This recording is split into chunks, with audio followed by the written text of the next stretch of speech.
Hello students, welcome back to my YouTube channel growing chemistry. आज start कर रहे हैं हम अल्कोहल, फिनोल एंड ईथर। अब सबसे पहले आपको पता है हाइड्रोकार्बन्स के बारे में तो पढ़ चुके हो, आपको पता है हाइड्रोकार्बन्स के बारे में। हाइड्रोकार्बन दो तरह के हैं आपके पास, एक है आपके पास है एलिफैटिक, दूसरे आपके पास हो गए एरोमेटिक। अब एलिफैटिक में कौन से आते हैं? जिसमें लंबी चेन हो, ठीक है, जैसे आपके पास है CH3, CH2, CH3, ये आपके पास आते हैं एलिफैटिक हाइड्रोकार्बन्स। दूसरे आपके पास हो गए एरोमेटिक हाइड्रोकार्बन्स, जिसमें कौन सी आएगी आपके पास? बेंजीन रिंग आएगी आपके पास। क्लियर है बात?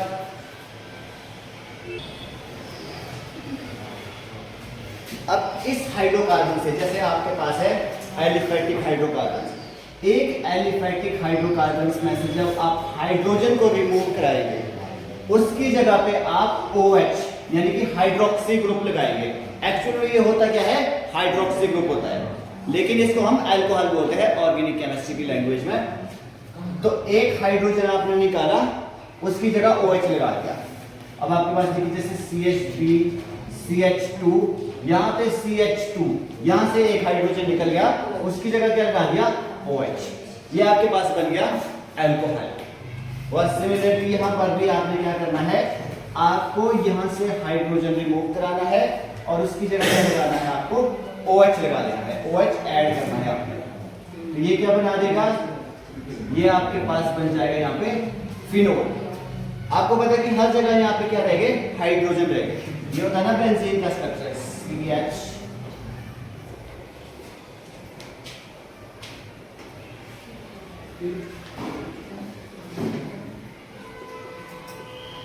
ये आपके पास क्या है? बेंजीन का स्ट्रक्चर है। हर जगह इसके पास H है। एक H को आपने यहां से रिमूव करा दिया, उसकी जगह पे क्या लगा दिया? यहां पर OH लगा दिया। क्लियर है बात? तो जब आप एलिफैटिक हाइड्रोकार्बन में से एक हाइड्रोजन को रिमूव कराते हैं, तो आपके पास क्या बनता है? अल्कोहल बनता है। वहीं पर अगर आप क्या करते हो?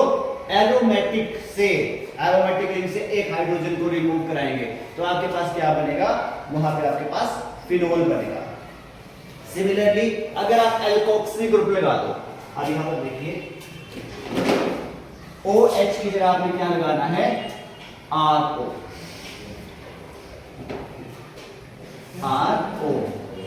R माने क्या? एल्काइल, O ऑक्सीजन, तो इसको हम बोलते हैं एल्कोक्सी। आप एल्कोक्सी भी लगा सकते हो या इसकी जगह ARO भी लगा सकते हो। AR से क्या मतलब है? एरोमेटिक, ठीक है ना? R हुआ एल्काइल या एलिफैटिक चेन, या यहां पे क्या है? एरोमेटिक। अगर आपने ये इसकी जगह लगा दिया एक हाइड्रोजन रिमूव करके, तो आपके पास कुछ स्ट्रक्चर ऐसा देखने को मिलेगा। ये बेंजीन हो गई आपके पास, यहां पे हाइड्रोजन की जगह क्या लग जाएगा? ऑक्सीजन सीधा जुड़ेगा। ऑक्सीजन के साथ क्या है? या तो ऑक्सीजन के साथ आपके R है, और या इसकी जगह R की जगह क्या होगा? AR होगा। या तो ऑक्सीजन के साथ क्या है? या तो R है, या ऑक्सीजन के साथ क्या है? AR, एरोमेटिक रिंग है। तो आपके पास ये ऐसा बन सकता है। और ये जो चीज होती है ROR, ये चीज होती है आपके पास ईथर। क्लियर है बात?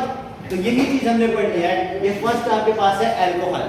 जब आप एलिफैटिक चेन से एक हाइड्रोजन रिमूव करा के उसकी जगह हाइड्रोक्सिल ग्रुप लगा देते हो, तो आपके पास अल्कोहल बन जाता है।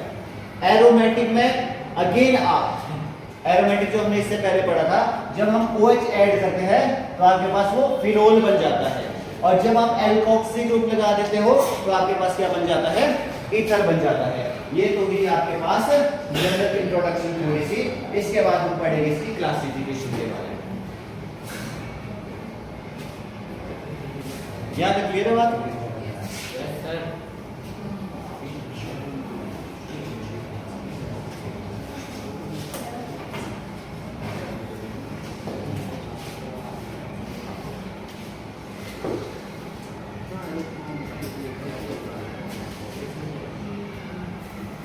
क्लासिफिकेशन। अब याद करो हैलोएल्केन्स एंड हैलोअरीन्स को, वहां पर भी हमने स्टार्टिंग में क्या किया था, क्लासिफिकेशन के बारे में ही पढ़ा था। So alcohol and phenol can be classified as, अब आपको पता है कि जैसे आपके पास हमने वहां पे क्या पढ़ा था, मोनो हैलोएल्केन्स के बारे में पढ़ा था, डाई हैलोएल्केन्स के बारे में पढ़ा था, ट्राई यानी कि पॉली हैलोएल्केन्स के बारे में पढ़ा था। अब मुझे बताइए ये एग्जांपल किस चीज का होगा, जैसे CH3OH है आपके पास, ये आपके पास है OH, ये क्या है, एक ही फंक्शनल ग्रुप लगा है आपके पास, एक ही अल्कोहल लगा है, तो इसको हम क्या बोलेंगे, मोनो अल्कोहल। मोनो में जाएगा ना, मोनो, और ये किस में जाएगा, ये भी कैसा है, मोनो, ठीक है। एक्चुअली मोनोहाइड्रिक अल्कोहल, क्या बोलेंगे इसको, मोनोहाइड्रिक अल्कोहल, ये मोनोहाइड्रिक फिनोल होगा, मोनोहाइड्रिक। वहीं पर अगर हमारे पास है CH2OH, CH2OH, ये आपके पास लगा है, यहां पर OH लग गया, इधर OH लग गया, ये किस में जाएंगे, डाइहाइड्रिक, ठीक है। और तीसरा क्या आपके पास होगा, CH2OH, CH2OH, CH2OH, और आपके पास फिनोल पे कैसे देखने को मिलेगा, OH, OH, OH। इसको आप क्या बोलेंगे, पॉलीहाइड्रिक भी बोल सकते हैं, और क्या बोल सकते हैं, ट्राईहाइड्रिक भी आप इसको बोल सकते हैं। और OH को आप क्या बोलते हैं, बेसिकली क्या है, OH हम ऑर्गेनिक केमिस्ट्री में बोलते हैं alcohol as a functional group, suffix इसका जो होता है, और ऐसे क्या है, ये हाइड्रोक्सिल ग्रुप। OH क्या है, बेसिकली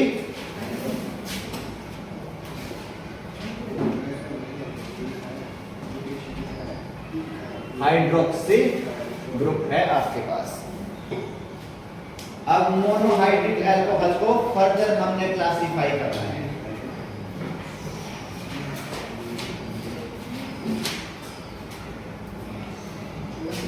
किसको करना है, मोनोहाइड्रिक अल्कोहल, इसको, ठीक है। मोनोहाइड्रिक अल्कोहल को फर्दर क्लासिफाई करेंगे हम। पहला है ऑन द बेसिस ऑफ हैलोएल्केन्स, और हैलोएरीन्स में क्या पढ़ा था हमने, किसके बेसिस पे किया था हमने, on the basis of functional group attached to sp3 carbon atom. पढ़ा था पहले, जब हैलोजन को हमने ऐड किया था, किसके बेसिस पे किया था, हमने हैलोजन को सीधा sp3 कार्बन के साथ अटैच कराया था। अब करना किसको है हमने, मोनोहाइड्रिक को। मोनोहाइड्रिक को हम क्या कर रहे हैं, फर्दर क्लासिफाई कर रहे हैं।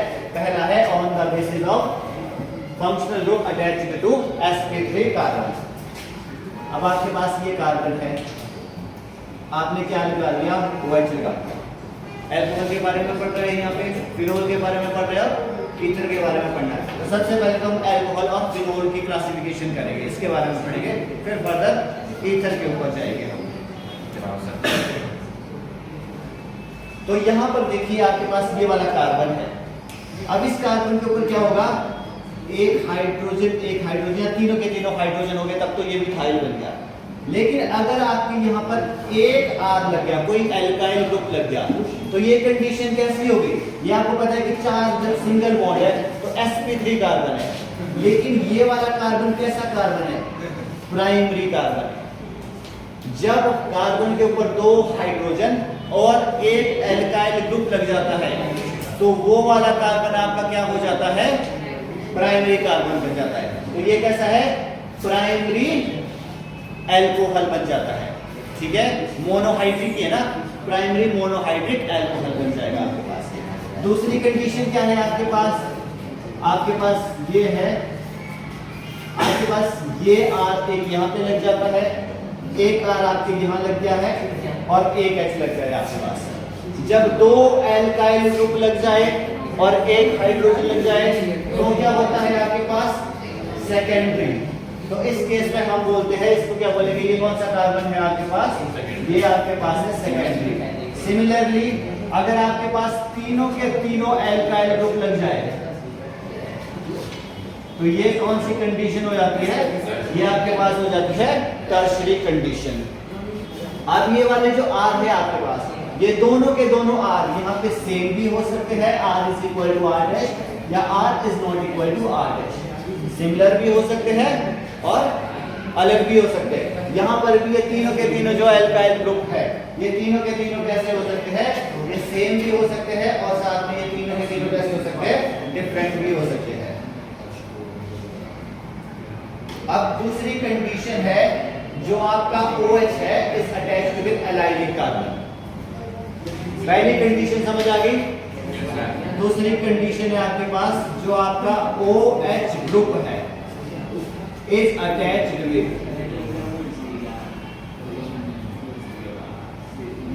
एलाइलिक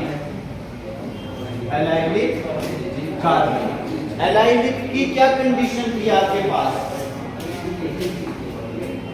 एलाइलिक की याद है किसी को, एलाइलिक की कंडीशन, एलाइलिक की आपके पास कंडीशन थी कि जो आपका फंक्शनल ग्रुप है वो sp3 कार्बन के साथ जुड़ा होता है और वो जो कार्बन होता है जिस पे फंक्शनल ग्रुप लगा है वो किसके साथ जुड़ा है, वो सीधा आपके sp2 कार्बन के साथ जुड़ा होता है। यही कंडीशन थी ना एलाइलिक की। तो आप यहां पर देखिए, यहां पे H हो गया, यहां पर H हो गया, क्लियर है बात। अब यहां पर देखिए ये वाला आपके पास है sp3 कार्बन और ये वाला कार्बन कैसा है, sp2 कार्बन। ये कंडीशन कैसी हो गई, एलाइलिक की कंडीशन हो गई। लेकिन यहां पर देखिए, यहां पर ये तो एल्काइल में जाएगा, ये वाला जो पोर्शन है ये किस में जाएगा, R में जाएगा। एल्काइल ग्रुप है ना ये कोई, और यहाँ पर क्या है, हाइड्रोजन, यहाँ पर है हाइड्रोजन। तो यहाँ पर भी एक एल्काइल ग्रुप है और दो हाइड्रोजन है। कंडीशन कैसी है ये, अगेन प्राइमरी कंडीशन है, बट ये प्राइमरी एल्काइल बोलेंगे हम, सॉरी प्राइमरी एलाइलिक कार्बन बोलेंगे इसको। तो कंडीशन यहाँ पर भी आपके पास प्राइमरी वाली आ जाती है। सिमिलरली आपके पास अगर यहाँ पे R लग जाए कोई तो सेकेंडरी वाली कंडीशन बन जाएगी। यहाँ पर भी कोई R लग जाए तो आपके पास यहाँ पर भी टर्शियरी वाली कंडीशन बन जाएगी। ये तो बहुत ही सिंपल है आप लोगों को, क्योंकि ये पिछले चैप्टर में भी आप लोग पढ़ चुके हैं। सिमिलरली अगर आपका जो OH है वो बेंजाइलिक कार्बन के साथ अटैच हो जाए, ठीक है, एलाइलिक की जगह आप क्या कर दिया हमने, बेंजाइलिक कर दिया। So when OH group is attached to benzylic carbon. अब बेंजाइलिक में क्या होगा आपके पास, बेंजीन की रिंग होगी। अब इसके साथ क्या जुड़ा है, कार्बन जुड़ा है। आपको पता है कि जो बेंजीन का हर एक कार्बन है वो कैसा है, sp2 है, और इसके पास क्या होगा, यहाँ पे OH लग गया है। ये अब ये फिनोल नहीं बोलेंगे हम इसको, क्योंकि फिनोल में क्या है, फिनोल डायरेक्ट अटैच होता है बेंजीन रिंग के साथ, लेकिन इसमें डायरेक्ट अटैच क्या है, कार्बन। तो ये बेंजाइलिक वाली कंडीशन है। यहाँ एक एल्काइल, ठीक है ना, बेशक बेंजाइलिक है, एक है आपके पास, दो H है, ये भी प्राइमरी बेंजाइलिक एल्कोहल आ जाएगा। सिमिलरली अगर यहाँ कोई R लग जाए तो कंडीशन सेकेंडरी में जाएगी, और अगर यहाँ पर एक और R लग जाए तो कंडीशन आपकी टर्शियरी में चली जाएगी। ये एक और तरह की आपके पास क्लासिफिकेशन हो गई। अब नेक्स्ट क्लासिफिकेशन कौन सी थी हमारे पास, नेक्स्ट क्लासिफिकेशन थी आपके पास जब आपका functional group directly sp2 carbon के साथ जुड़ जाता है। यही पढ़ा था हमने हेलो एल्केन्स और हेलो एलीन्स में। यहां पर देख लीजिए अब इसको कि when OH is attached to directly sp2 carbon atom, यहां पे आपके पास दो कंडीशन बनती है। एक आपके पास बनेगी विनाइलिक और दूसरी आपके पास बनेगी फिनोल। यहां तो क्लासिफाई करने की जरूरत नहीं है, यहां क्या बनेगा, सीधा आपके पास फिनोल बनेगा। इसमें क्या देखने को मिलेगा आपके पास जो फंक्शनल ग्रुप है सीधा किसमें जुड़ गया, sp2 कार्बन के साथ। ये कैसा है, sp2 कार्बन के साथ। और अगर बेंजीन पे जोड़ के देख लिया आपने तो ये sp2 कार्बन है, सीधा जोड़ दिया OH तो क्या बन गया आपके पास, ये फिनोल बन गया। ठीक है, तो ये आपके पास हुई classification of alcohol and phenol. अब नेक्स्ट चीज हमने पढ़नी है वो है classification of ether. Classification of ether में दो तरह की क्लासिफिकेशन है, एक आपके पास है सिंपल और सिमेट्रिकल ईथर आएगा, दूसरे में आपके पास आएगा कॉम्प्लेक्स और अनसिमेट्रिकल ईथर। अब आपको पता है कि यहाँ पे सिंपल में क्या है, ईथर का आपको फॉर्मूला पता है ROR, और यहां पर भी जो कॉम्प्लेक्स होगा वो क्या होगा, ROR। यहां से क्या है आपके पास, ये जो दोनों के दोनों R है, R is equal to R, ये दोनों के दोनों R कैसे हो गए, सेम हो गए। लेकिन जो आपके पास कॉम्प्लेक्स और अनसिमेट्रिकल है, इसमें क्या होगा आपके पास, R is not equal to R dash. ये दोनों के दोनों कैसे हो गए आपके पास, ये दोनों के दोनों डिफरेंट हो गए। तो ये हम यहां पे क्या बोल सकते हैं, when both the alkyl group are same। ये कुछ भी नहीं है, जस्ट ये कि जो सिंपल और सिमेट्रिकल है, इसमें आपको क्या करना है, जो दोनों एल्काइल ग्रुप है वो दोनों सेम लेने हैं, और अनसिमेट्रिकल में क्या करना है आपने, दोनों डिफरेंट लेने हैं। यहां पे कैसे हो गए, when both the alkyl group are different। अब एग्जाम्पल कैसे हो सकते हैं, जैसे यहां पर देखिए CH3O CH3, दोनों के दोनों कैसे हैं, सेम। ये CH3 है, ये CH3 है। आपके पास ये हो सकता है बेंजीन, इसके साथ क्या है, बेंजीन, ठीक है। लेकिन आपके पास अनसिमेट्रिकल में क्या होगा, जैसे CH3O CH2 CH3, आपके पास हो सकता है CH3O और इस साइड आपके बेंजीन लग जाए, तो ये कैसी है, ये अनसिमेट्रिकल है। तो ये आपके पास हुई क्लासिफिकेशन ऑफ ईथर। अब बात क्लियर हुई, यस तो सर। नेक्स्ट जो टॉपिक है हमारे पास वो आएगा नॉमेनक्लेचर्स के बारे में। बात क्लियर है, तो क्लासिफिकेशन हमारे पास यहाँ खत्म हुई। नेक्स्ट टॉपिक है हमारे पास नॉमेनक्लेचर। नॉमेनक्लेचर की बात करें हम, ज्यादातर बोर्ड में पूछे जाते हैं यूपीएससी ने भी, लेकिन हम इसके साथ साथ कॉमन नेम भी करेंगे।